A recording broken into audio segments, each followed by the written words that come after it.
What's going on, guys? Zach again with the second installment of this series of building my dream PC. Is going to be the power supply. I know I'm on the floor, but this case and this power supply are just too big to fit on my desk. So I'm gonna do it down here. Really doesn't matter. So I got the Corsair HX1200i. Now this is extremely overkill for most people. You do not need this much power unless you're building something that's seriously large or you're going to be upgrading over time. Okay. You know it's going to be a serious power supply when it's as heavy as this one is.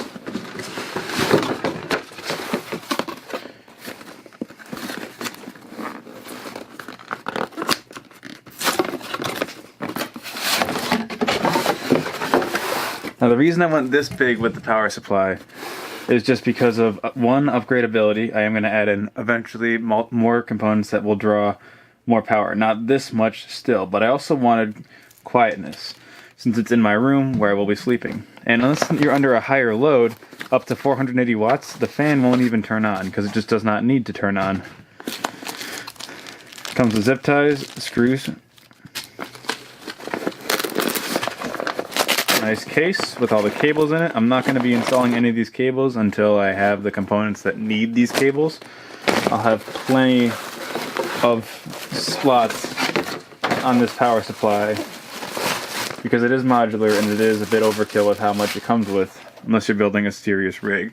So you've got enough slots for pretty much anything you could possibly think of. It also is compatible with Corsair Link software, which is a nice feature if you want to do something like I am, where most of the components are Corsair.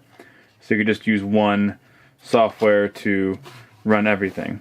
And it is a very nice maglev fan. Supposed to be very quiet even when running sort of at full tilt. Now let's get it in the PC. Now for ease of installation, I am going to remove the sort of hard drive bracket that it does come with.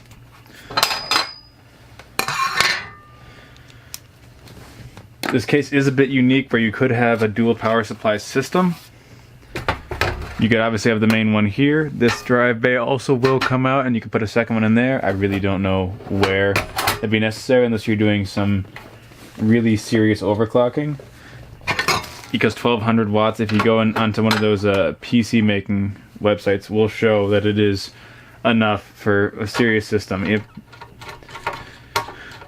Even with a lot of overclocking. Now I would highly recommend to get something way smaller than this. I do like this series of PCU just because of how much of a good reputation they have. This one's rated for a 10-year warranty, things like that.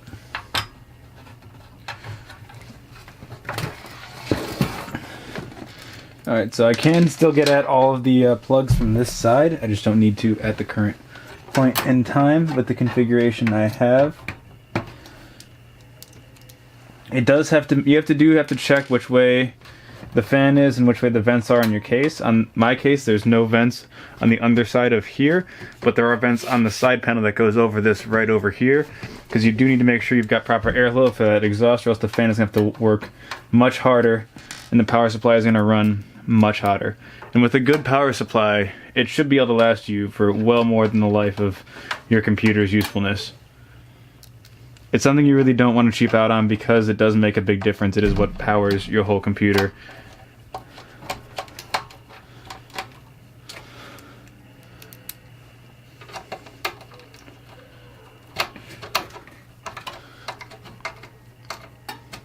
And there we go. It's installed. That's everything you need. It's very secure in there. It's got this little lip to rest on right here.